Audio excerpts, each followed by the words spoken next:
1850 Alabama. In the heart of the South stood the grand Ellison plantation, a mansion of towering pillars, sprawling fields, and whispered rumors. On the surface, the Ellisons were a family of wealth and power, respected, envied, even feared. But behind their elegant portraits and Sunday appearances at church, a darkness stirred. For every daughter born into that house carried a secret fate. On the eve of her 16th birthday, without warning, without explanation, she would vanish. No signs of struggle. No footprints in the soil. No body ever found. The town spoke of curses, of the devil's bargain, of sins buried deep in the Ellison bloodline. Mothers warned their children never to wander near the mansion's gates. And yet, the truth was never spoken aloud, only written in a trembling hand inside the diary of Mrs. Ellison herself. A diary that ended with one chilling line: "On her 16th birthday they come for her." The year was 1850, and in the quiet countryside of Alabama, the Ellison family's name carried weight like thunder.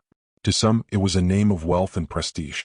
To others, it was a name whispered only in hushed tones, accompanied by stories that no good Christian dared to repeat aloud. The Ellisons owned one of the largest plantations in the region. Their mansion, a towering structure of white columns and sprawling porches, rose like a monument above the fields of cotton and sugar cane. Travelers who passed along the dusty road would slow their wagons just to look at it. It seemed to stand apart from the world around it, grand, commanding, almost untouchable. Inside those walls lived Jonathan Ellison, the patriarch. A man of rigid discipline, he was both admired and feared. He was known to sit upright at the head of the long dining table, back straight, his dark eyes watching every movement of his family as if their behavior was a reflection of his own honor. At his side sat his wife, Margaret Ellison, a pale, quiet woman who often appeared in public with her head slightly bowed, as though her thoughts lived elsewhere. They had children, 3 daughters, each born with delicate features and the kind of beauty that seemed to draw eyes wherever they went. Clara, the eldest, had hair as dark as coal. Margaret, named after her mother, was gentle and soft-spoken. And Eleanor, the youngest, carried a quiet fire in her gaze that made even adults pause. They were the pride of their parents, the jewels of the Ellison name. But it was also those very daughters who would become the root of the family's greatest fear. The people of Alabama had a saying: "The Ellisons live high, but they walk with shadows." At first it was nothing more than a rumor. Plantation owners often bred resentment after all. The Ellisons were wealthy, and wealth always attracted envy. Yet as the years passed, these whispers grew darker, spreading like vines through the town. Some said Jonathan Ellison's fortune was not earned, but bargained for. That long ago, when the family was still struggling to build its estate, Jonathan had turned to rituals best left unspoken. Others swore they had seen strange lights in the windows of the mansion at night, candles flickering in rooms that should have been empty, shadows moving across the curtains when every soul in the house was accounted for. Yet no one dared confront the Ellisons directly. Their money bought silence and their power bought loyalty. The mansion stood untouched, the family seemingly unshaken by the rumors that circled them like vultures overhead. But beneath the surface, within those gilded halls, something unseen and unholy lingered. Life in the Ellison mansion was orderly, yet unnervingly cold. Servants moved quickly, their eyes lowered, speaking little.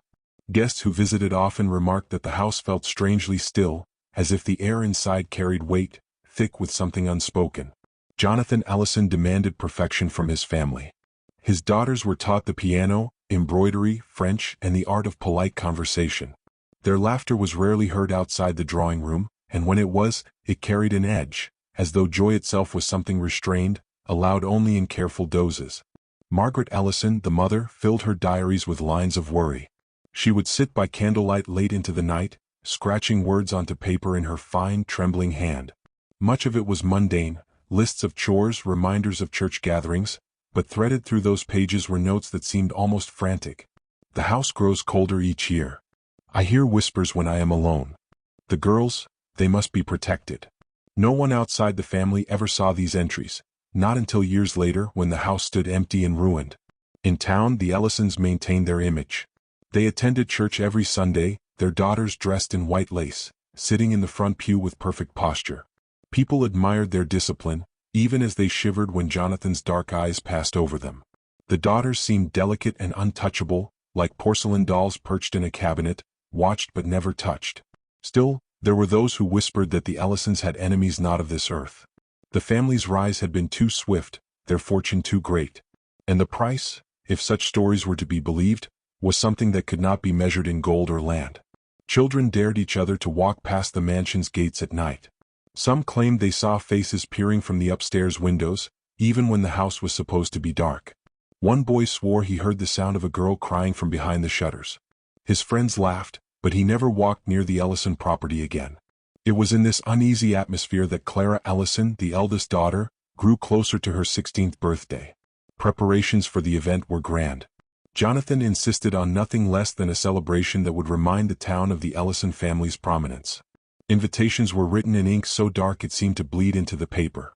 Musicians were hired, tables laden with food were prepared, and candles by the hundreds were ordered to illuminate the great ballroom. But among the servants, a quiet dread spread. They spoke in whispers as they polished the silverware and swept the halls.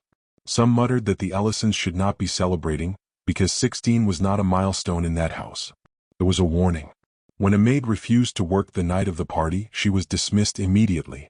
Another servant who spoke too loudly about the Ellison curse was sent away before sundown. Jonathan tolerated no talk of superstition. But behind the stern façade, even he could not shake the unease that grew as the date approached. And so, the Ellison mansion gleamed brighter than ever as guests arrived in their fine carriages, laughter and music echoing across the estate. But beneath the chandeliers and the polished marble floors, the curse had already stirred. Clara's 16th birthday would be the first mark of a tragedy that would haunt the Ellison name forever. The night of Clara Ellison's 16th birthday was one the town of Montgomery would never forget. 4 days leading up to it, the mansion had been alive with preparations. Carriages came and went along the dirt road, delivering barrels of wine, crates of fruit, and fine silks for the young girl's gown. Servants hurried about under the watchful eyes of Jonathan Ellison, their footsteps echoing across the polished floors like a nervous drumbeat. To outsiders, the Ellisons were preparing for a celebration of joy. But within the household, unease clung to the air like dampness on stone. The servants whispered to one another in the kitchens, their voices barely more than breath. 16. It always begins at 16. But whenever footsteps approached, their mouths closed instantly. The night of the celebration. On the evening of July 12th, the mansion stood blazing with candlelight, every window alive with golden glow. Guests arrived in polished carriages, stepping out in gowns and tailcoats that shimmered beneath the lanterns. Laughter and the sound of music spilled across the veranda, masking the tension that hummed beneath the surface. Clara descended the staircase slowly, her hand gliding along the polished banister. She wore a gown of soft cream silk, the fabric catching the light as though it carried a glow of its own. Around her neck was tied a simple ribbon, a gift from her mother, though Margaret's hands had trembled as she tied it. "She looks like a bride," one guest whispered. "No," another replied. "She looks like a sacrifice." The words were spoken too softly to be heard above the violins. Jonathan Ellison stood tall, pride swelling in his chest. He greeted his guests with practiced warmth, shaking hands, raising glasses, speaking of prosperity and fortune. But his eyes, cold, unyielding, never drifted far from Clara. As the music swelled, Clara danced. Her smile was delicate, her laughter ringing like a bell through the grand ballroom. Yet those who looked closely noticed something strange. Her eyes flickered now and then toward the tall windows where the night pressed close. More than once she paused as if she'd heard something beyond the music, something faint like a whisper from the dark. The vanishing. The hour grew late. The candles burned low, their wax dripping into pools on the floor. Guests began to depart, the laughter softening into murmurs as carriages rolled away into the night. By midnight only the family remained. Clara, weary from dancing, retired to her room on the second floor. Margaret followed her, smoothing her daughter's hair back, tucking her into bed. Her hands shook as she kissed Clara's forehead. "Sleep well, darling," she whispered. But her voice caught, as though the words were choked with fear. Jonathan lingered in the doorway. His gaze fell upon his daughter, then upon his wife. His expression was unreadable, like a stone mask. "Lock the doors," he said. "No one comes in. No one leaves." The mansion grew silent. But silence in that house was never safe. Somewhere in the night, a draught of cold air swept through the halls. The candles in Clara's room sputtered and dimmed. The clock downstairs struck 12, its final chime echoing up the stairwell. And then, Nothing. When morning came, Clara's bed was empty. The sheets were cold, the pillow undisturbed. Her ribbon lay crumpled on the porch outside, damp with dew. There were no footprints leading away, no broken locks, no sign of struggle. It was as if the earth itself had swallowed her whole. Aftermath. The town awoke to the news with horror. Jonathan Ellison did not permit gossip. He spoke of his daughter's illness, insisting she had been sent away for recovery. But the servants knew better. And soon so did the townsfolk. "She vanished," whispered one woman at the market. "They always do," replied another. "It is the curse. 16 and they are taken." The Ellison mansion loomed heavier than before, its windows staring blankly down upon the town. People crossed the street to avoid walking near its gates. Children were warned never to step onto its property. Inside, Margaret Ellison wept quietly into her hands, her diary pages smudged with tears. Jonathan remained silent, a shadow crossing his face whenever Clara's name was spoken. But late at night, some swore they could still hear her voice, faint, fragile, calling from the second-floor window. "Help me." And then silence again. That night marked the beginning of the Ellison family's nightmare. Clara was the first, but she would not be the last. When news of Clara Ellison's disappearance spread beyond the walls of the mansion, it moved through Montgomery like smoke from a hidden fire. At first, the Ellison family tried to smother it, Jonathan insisting she had been sent away to relatives in Charleston for education and recovery. The servants were ordered to repeat the lie if questioned. But lies, once loosed into the world, seldom hold their shape. Within days the whispers began. The butcher told his customers that Clara's bed had been found empty, the sheets untouched. The blacksmith swore his cousin, who worked as a footman in the house, saw Jonathan burning one of Clara's dresses in the fire pit at dawn. And an old washerwoman claimed she found a girl's ribbon on the porch, damp with dew and something darker, like a faint stain of blood. Each telling grew more twisted, more terrible. By the end of the week, the town was no longer asking where Clara had gone. They were asking what had taken her. The shape of rumors. Some said Clara had been stolen by bandits, spirited away into the night. Others swore it was no man's doing at all, that a shadow rose from the swamp, or that Clara had been claimed by the devil himself. The church bells tolled that Sunday morning, and the pews were filled with anxious faces. Mothers held their daughters close. Fathers glanced toward the Ellisons with unease. Pastor Whitaker, a man of harsh sermons and heavy conviction, stood tall at the pulpit. His voice rang out. "The Lord punishes those who invite darkness into their homes. The wages of sin are death and damnation." Though he never spoke the Ellisons' name, every eye turned toward the front pew where Jonathan sat rigid, his wife pale beside him. Margaret clutched a handkerchief so tightly that her knuckles turned white. Children's games. Children in town began to invent cruel games. They dared each other to run past the Ellison gates at night, whispering 16, 16, 16 as they sprinted past. Some swore they heard a girl's voice crying faintly from the upstairs windows. One boy, no older than 12, claimed he saw Clara herself standing at her bedroom window, her face pale and her mouth open as though screaming. He told his parents. They slapped him for lying, but the boy never went near the mansion again. The old woman's warning. At the edge of town lived an old woman named Agatha Price. She was toothless, bent with age, and most respectable families dismissed her as mad.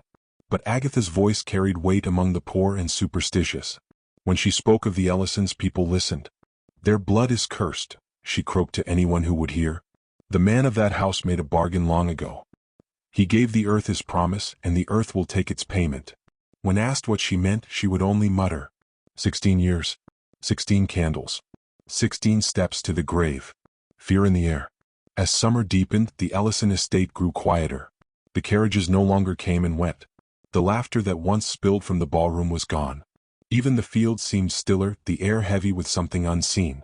Neighbors avoided the mansion altogether. At night, they claimed to see candlelight flickering in windows long after the family had retired. Some said they heard faint piano music drifting on the wind, playing even though no one had touched those keys since Clara vanished. And yet the Ellisons carried on. Jonathan continued his business with iron composure, his presence cold and immovable. Margaret withdrew further into herself, her diary filling with frantic words. "The whispers are everywhere. I cannot go to town without feeling their eyes. God help me. God protect my girls." But in Montgomery the whispers had already rooted deep. People no longer spoke of if tragedy would strike again, but when. The Gathering Storm. By autumn, the story of Clara Ellison was no longer a single mystery. It had become a curse. Mothers lit candles at night, praying their daughters would be spared whatever fate had claimed the Ellison girl. Fathers kept rifles loaded by the door, though none could say what enemy they expected to face.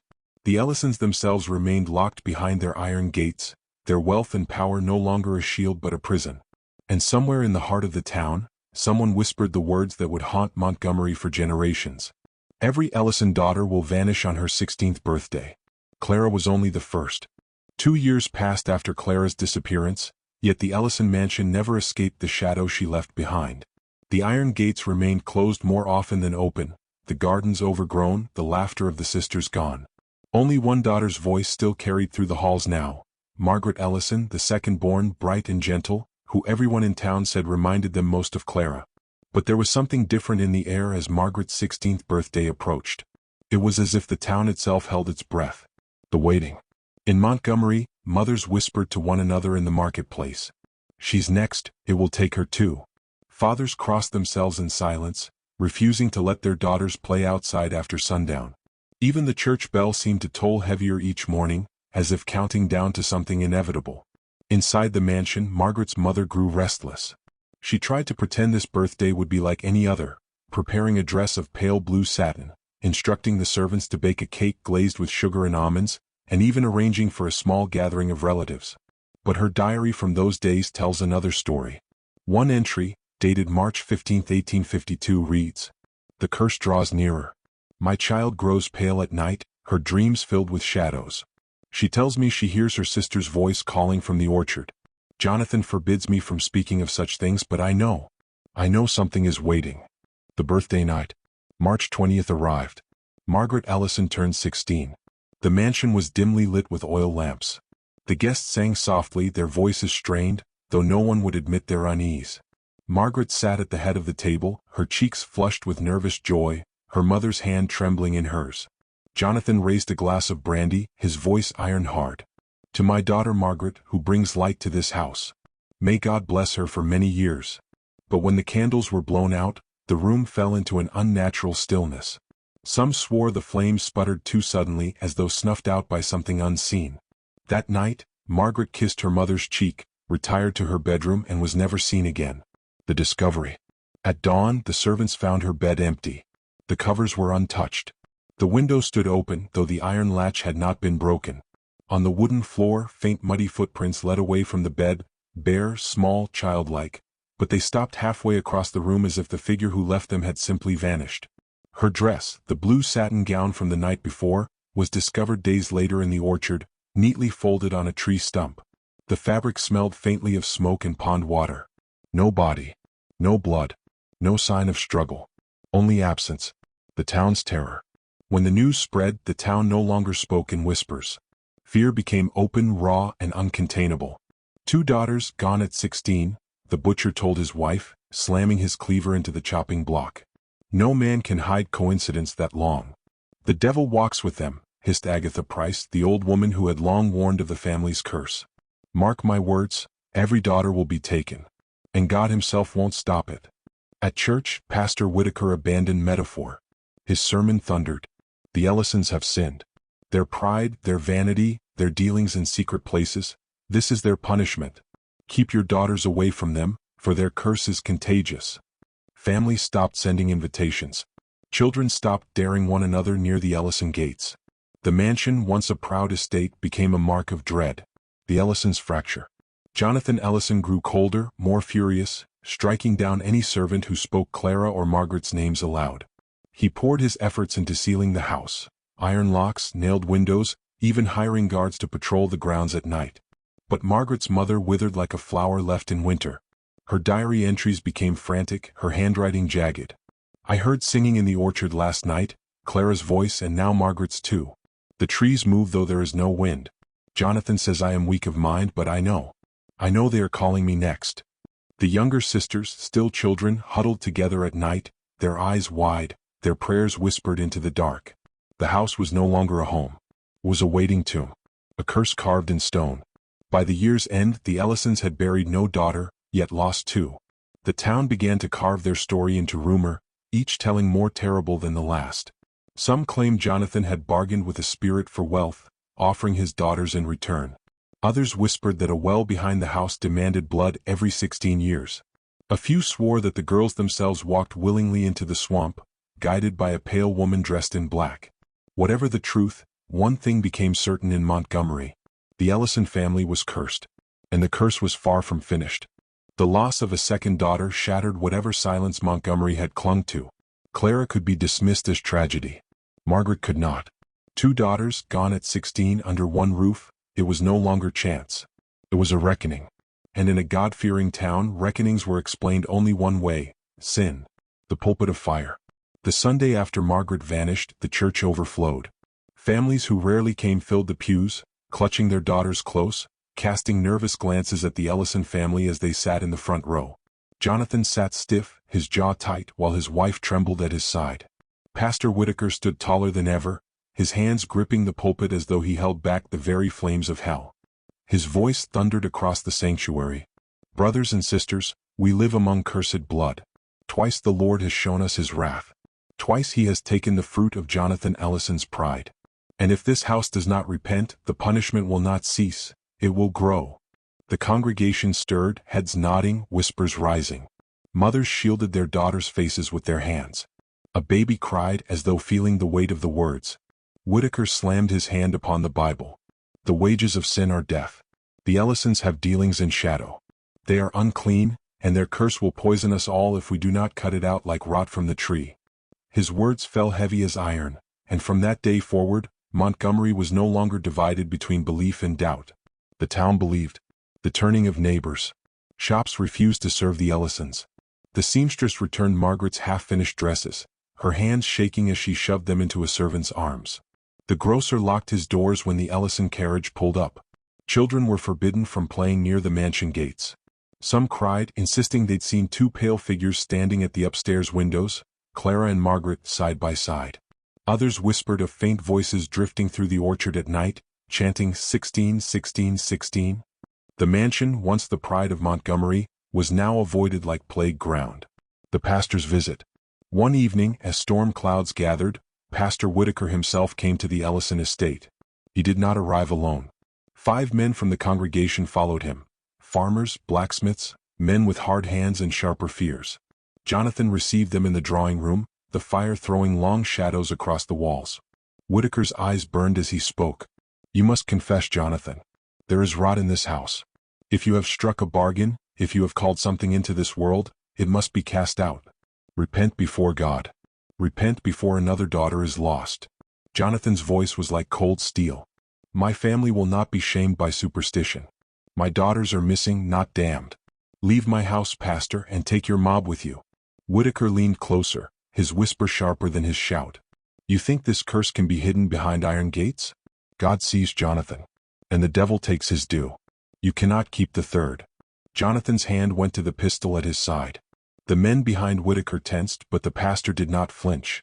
At last he turned, cloak swirling behind him, his final words echoing in the hall.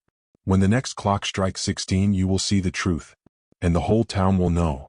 Margaret's mother. In her diary that same night, Margaret's mother wrote, "The pastor's words ring in my head.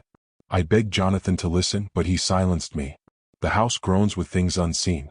I hear Clara in the orchard. I hear Margaret in the halls. My daughters are not gone, they are here and yet, not here. God help us, for the pastor speaks true, the curse is not finished." Her ink smudges where tears stained the page. Fear turns to hatred. After Whitaker's warning, fear spread like wildfire. Women crossed the street when an Ellison carriage appeared. Men spat on the ground when Jonathan passed. Children began cruel rhymes. 16 candles, 16 cries. Another Ellison daughter dies. By winter, the Ellisons were prisoners within their own home, their wealth meaningless, their power mocked. The mansion loomed like a mausoleum, a place where whispers grew teeth. The curse accepted. For the first time, Montgomery stopped asking if the curse was real. They asked who was next. The townsfolk marked the calendar, counting down the days until the third daughter's 16th birthday. It was no longer fear alone. It was expectation. And when expectation mixes with dread, something far darker takes root. The calendar in Montgomery was marked not with harvest dates, not with church feasts, but with the quiet, dreaded knowledge of one approaching day. The third Ellison daughter, Eleanor, would soon turn 16. And the whole town was watching. The clock ticks. In the weeks before Eleanor's birthday, life in Montgomery moved strangely. Farmers worked their fields, shopkeepers opened their stalls, but in every conversation the same words lingered, whispered with unease. 16. Another birthday. Another daughter gone. Even those who had once dismissed the rumors now fell silent when the Ellison mansion was mentioned. Too much had happened. Clara's absence had scarred them. Margaret's disappearance had sealed their fear. Eleanor would be the test. Eleanor herself. Unlike her sisters, Eleanor was quiet, almost withdrawn, a girl of pale complexion who spent her hours with books and sketching by candlelight. She rarely smiled, and when she did, it was fleeting like a candle flicker in wind. Neighbors who caught sight of her swore she already looked ghostly, as though fading before their eyes. Children teased in cruel whispers that she belonged to the shadows already. Yet Eleanor was not blind to the curse. Servants later confessed that she had asked them in whispers, "Do you think I'll vanish too? Will I hear Clara and Margaret calling for me?" One maid claimed she awoke one night to find Eleanor standing barefoot in the hallway, eyes glassy, murmuring, "They're waiting for me in the orchard." The mother's despair. Eleanor's mother, worn thin with grief, filled her diary with frantic prayers. One entry read, "The town counts the days. My husband locks every door, boards every window, posts guards with rifles, and yet I know it will not save her. I hear the voices at night. I hear my girls. They say, 'Soon, mother. Soon she will join us.'" Her handwriting grew jagged, letters trembling as if she could not keep her hands steady. The town's vigil. As the birthday drew near, the town itself became restless. Pastor Whitaker preached fire and damnation, declaring Eleanor's fate the third sign of God's judgment. Families locked their daughters inside. Some swore they saw strange lights flickering in the swamp. Others whispered of shadowed figures moving near the Ellison orchard after midnight. On the eve of Eleanor's 16th birthday, many townsfolk gathered outside the church, whispering prayers, while others admitted they simply wanted to be there when it happened. They wanted to see proof with their own eyes. It was no longer pity. It was morbid expectation. The birthday night. March 22, 1854. The Ellison mansion glowed faintly with candlelight, every window shuttered, every door bolted. Jonathan paced the halls with a rifle in hand. Guards circled the estate. Servants huddled in the kitchens, whispering prayers through their tears. In her room, Eleanor sat in a chair by the fireplace, her pale hands folded, her eyes wide with quiet resignation. Her mother refused to leave her side, clutching her daughter's wrist as if sheer grip might anchor her to the world. Jonathan swore to himself that nothing would take her, not thieves, not spirits, not curses. He had failed twice. He would not fail again. As midnight drew near, the entire household grew still. The clock in the main hall began its heavy tolling. 11, 11:30, 11:45. And then 12. 16 chimes for 16 years. The vanishing. At the final chime, the lamps in Eleanor's room flickered violently, the glass chimneys rattling though no wind touched them. Her mother screamed as Eleanor's body stiffened, her eyes rolling white. Jonathan burst into the room, rifle in hand, shouting her name. But Eleanor was no longer in her chair. Where she had sat moments before, only her dress remained, folded neatly upon the seat as though invisible hands had undressed her in an instant. Her mother fainted. Servants shrieked. Guards swore they saw a pale figure drifting across the orchard, but when they pursued, they found nothing. Only the trees stood silent, heavy with a darkness that seemed to breathe. The aftermath. By dawn, the Ellisons had lost their third daughter. This time the town was not shocked. They were vindicated. The curse was no longer whispered. It was spoken openly as fact. Pastor Whitaker stood before his congregation and declared, 3 signs, 3 vanishings. The Ellisons walk with darkness, and until their sin is cleansed, no daughter will survive her 16th year. Montgomery believed him. Entirely. The Ellison mansion, once a place of wealth and pride, was now a house of doom. Its name became a warning, its gates avoided like the mouth of a grave. And in the shadows of the orchard, some swore they heard it again. 3 voices now, faint but clear, calling together. 16, 16, 16. The mansion grew colder after Eleanor's disappearance. No fire seemed to warm its stone halls. The mirrors were covered with cloth, the piano keys untouched, the curtains drawn tight. It was as if the Ellisons themselves feared catching sight of what lingered there. But inside the house, another voice emerged, Not through sermons, not through gossip, but through ink. The voice of Mrs. Ellison, trembling, desperate, and slowly unraveling. The first pages. At first, her diary clung to grief, the words neat, the tone sorrowful. I cannot weep enough for my girls. Clara, Margaret, Eleanor, my sweet blossoms, each plucked away at 16. Jonathan forbids me to speak of them. He says they are gone to God, but God does not fold dresses and leave them upon chairs. God does not call to me in the orchard at night. Her writing was steady then, almost composed, as though she believed the simple act of writing might keep her sane. But sanity is fragile when the dead whisper. The night voices. By midsummer her entries shifted. The ink blotched, the lines uneven. They stand at the foot of my bed. Not as corpses, not as children, but as pale shadows. They do not smile. They do not cry. They only say my name. 3 voices all at once, whispering, Mother. Soon Mother. She described hearing footsteps in the halls, though the guards swore no intruder entered. At night, the orchard groaned with creaking branches, though the air was still. Jonathan says it is my nerves. He says the house groans because it is old. But I know. The orchard is alive. It waits. It hungers. The orchard. More and more her diary circled back to the orchard. I went there at dawn. The trees leaned toward me, their branches heavy with dew that tasted of salt upon my lips. Beneath the soil I heard a heartbeat. I felt it beneath my shoes. Something sleeps there. She described seeing ribbons tangled in branches, Clara's, Margaret's, Eleanor's, though Jonathan ordered every scrap burned years before. Once she claimed she saw footprints in the dew, small, bare, leading between the rows of trees, but stopping suddenly as though the earth itself had swallowed them whole. It is the orchard that takes them. Not thieves. Not sickness. The trees are doors, and on the 16th candle they open. The husband's shadow. Her grief soon twisted into suspicion. Jonathan had always silenced her questions, his fury rising whenever the word curse left her lips. She began to write of his strange habits, the nights he vanished from bed only to return smelling of soil and smoke. I watched him from the window. He went into the orchard past midnight. He carried no lantern, but the trees glowed faintly as if lighting his way. When he returned, his hands were dark with earth.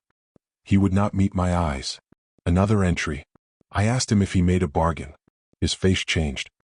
His voice was not his own when he said, "Do not speak of what you do not understand." And yet, I do understand. He gave them away. He promised them before they were born. Cracks in her mind.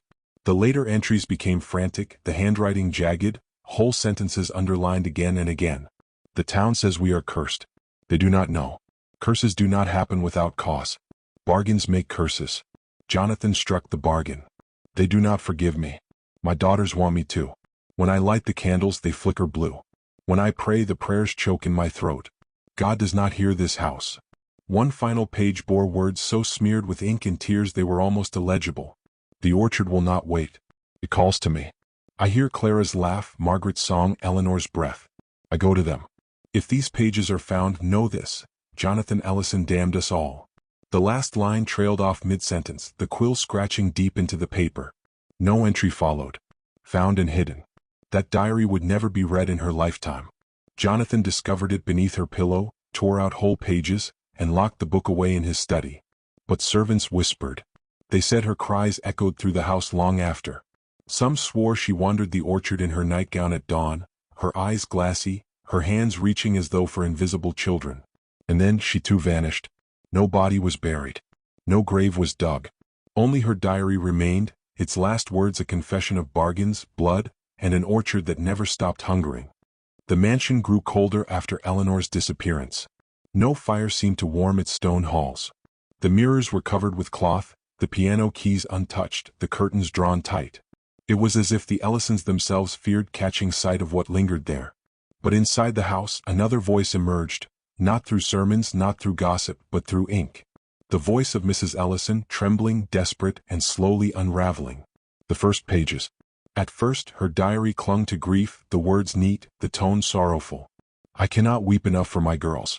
Clara, Margaret, Eleanor, my sweet blossoms, each plucked away at 16. Jonathan forbids me to speak of them. He says they are gone to God, but God does not fold dresses and leave them upon chairs. God does not call to me in the orchard at night. Her writing was steady then, almost composed, as though she believed the simple act of writing might keep her sane. But sanity is fragile when the dead whisper. The night voices. By midsummer her entries shifted. The ink blotched, the lines uneven. They stand at the foot of my bed. Not as corpses, not as children, but as pale shadows. They do not smile. They do not cry. They only say my name. 3 voices all at once, whispering, "Mother. Soon, mother." She described hearing footsteps in the halls, though the guards swore no intruder entered. At night, the orchard groaned with creaking branches, though the air was still. Jonathan says it is my nerves. He says the house groans because it is old. But I know. The orchard is alive. It waits. It hungers. The orchard. More and more her diary circled back to the orchard. I went there at dawn. The trees leaned toward me, their branches heavy with dew that tasted of salt upon my lips. Beneath the soil I heard a heartbeat. I felt it beneath my shoes. Something sleeps there. She described seeing ribbons tangled in branches. Clara's, Margaret's, Eleanor's, though Jonathan ordered every scrap burned years before. Once she claimed she saw footprints in the dew, small, bare, leading between the rows of trees, but stopping suddenly as though the earth itself had swallowed them whole. It is the orchard that takes them. Not thieves. Not sickness. The trees are doors, and on the 16th candle they open. The husband's shadow. Her grief soon twisted into suspicion. Jonathan had always silenced her questions, his fury rising whenever the word curse left her lips. She began to write of his strange habits, the nights he vanished from bed only to return smelling of soil and smoke. I watched him from the window. He went into the orchard past midnight. He carried no lantern, but the trees glowed faintly as if lighting his way. When he returned, his hands were dark with earth. He would not meet my eyes. Another entry. I asked him if he made a bargain. His face changed. His voice was not his own when he said, "Do not speak of what you do not understand." And yet, I do understand. He gave them away. He promised them before they were born. Cracks in her mind. The later entries became frantic, the handwriting jagged, whole sentences underlined again and again. The town says we are cursed. They do not know. Curses do not happen without cause. Bargains make curses. Jonathan struck the bargain. They do not forgive me. My daughters want me to. When I light the candles, they flicker blue. When I pray, the prayers choke in my throat. God does not hear this house. One final page bore words so smeared with ink and tears they were almost illegible. The orchard will not wait. It calls to me. I hear Clara's laugh, Margaret's song, Eleanor's breath. I go to them. If these pages are found, know this. Jonathan Ellison damned us all. The last line trailed off mid-sentence, the quill scratching deep into the paper. No entry followed. Found and hidden. That diary would never be read in her lifetime. Jonathan discovered it beneath her pillow, tore out whole pages, and locked the book away in his study. But servants whispered. They said her cries echoed through the house long after. Some swore she wandered the orchard in her nightgown at dawn, her eyes glassy, her hands reaching as though for invisible children. And then she too vanished. No body was buried. No grave was dug. Only her diary remained, its last words a confession of bargains, blood, and an orchard that never stopped hungering. Jonathan's discovery in the hidden chamber clung to him like a sickness. For 2 nights he did not sleep, his mind circling the altar, the locks of hair, the initials etched into the stone. His sisters had not simply vanished, they had been given. But to whom? To what? On the eve of his youngest sister Margaret's 16th birthday, dread settled over the Ellison house. Servants whispered in corners, some refusing to stay after sundown. Margaret herself was pale, her hands trembling as she clutched the family Bible. Yet even prayer seemed powerless against the weight pressing on the mansion. That night the storm returned. At exactly midnight the grandfather clock struck 12, and the air thickened, heavy and unmoving. Candles sputtered out, plunging the house into shadows. Jonathan gripped a lantern and ran to Margaret's room, but found her standing, stiff, her eyes glassy as if something inside her no longer belonged to her. A sound rose from beneath the floorboards, a deep, guttural hum that made the walls quiver. The cellar door slammed open on its own. Margaret began to walk, slow and mechanical, toward the stairs leading down into the hidden chamber, as though an unseen hand guided her. Jonathan screamed her name, but she did not answer. And when he tried to move closer, he felt a force, cold and ancient, push him back. The ritual, he realized, was beginning again.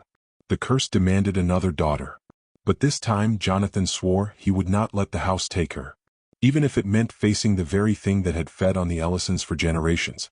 The mansion shook as though the ground itself resented its existence. The thunder outside rattled the windows, but the true storm was inside in the bowels of the Ellison estate. Jonathan chased after Margaret, his lantern barely keeping the shadows at bay. Her footsteps echoed down the cellar steps, steady and unhurried, as if she were not his sister but a vessel already claimed. When he reached the hidden chamber, the altar glowed faintly, its carvings alive with red light that pulsed like veins. Margaret stood before it, her hands outstretched, lips moving in words that did not belong to her. The guttural hum Jonathan had heard earlier now became a voice, low, cavernous, and hungry. 6 daughters, 6 offerings, the bloodline keeps the pact. Jonathan gritted his teeth, forcing himself forward even as an unseen weight pressed against his chest. He pulled Margaret away from the altar, her body limp, but her eyes glowed faintly as if another force looked through them. Chains clattered across the floor, rising as though controlled by invisible hands, and coiled around Jonathan's arms and legs, dragging him down toward the stone. He fought, screamed, and with the last of his strength, hurled the lantern onto the altar. Fire leapt up in violent tongues, licking across the symbols. The chamber howled, the voice shrieking in rage as the walls trembled. Margaret collapsed, the glow fading from her eyes. But Jonathan did not rise. The chains had tightened, holding him against the burning altar. His final thought, before the flames consumed both him and the ancient thing beneath the house, was that at least his sister would live past 16. By morning the Ellison mansion stood in silence. The cellar was buried under rubble, the chamber sealed forever. Margaret left the house that day and never returned. The estate decayed over the decades, its windows dark, its halls empty, except for those who swear they hear chains dragging in the night. The Ellison name faded, but the story remained. A family cursed, daughters taken, and a brother who offered himself in their place.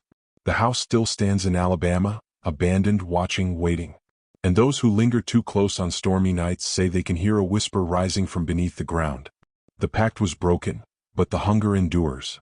If you found this tale of the Ellison family chilling, imagine how many more stories remain buried in history's shadows. Do curses truly die, or do they only wait for the next willing heir? If you'd like to hear more macabre histories like this one, don't forget to like this video, share it with fellow seekers of the strange, and subscribe for more stories that linger long after the telling ends.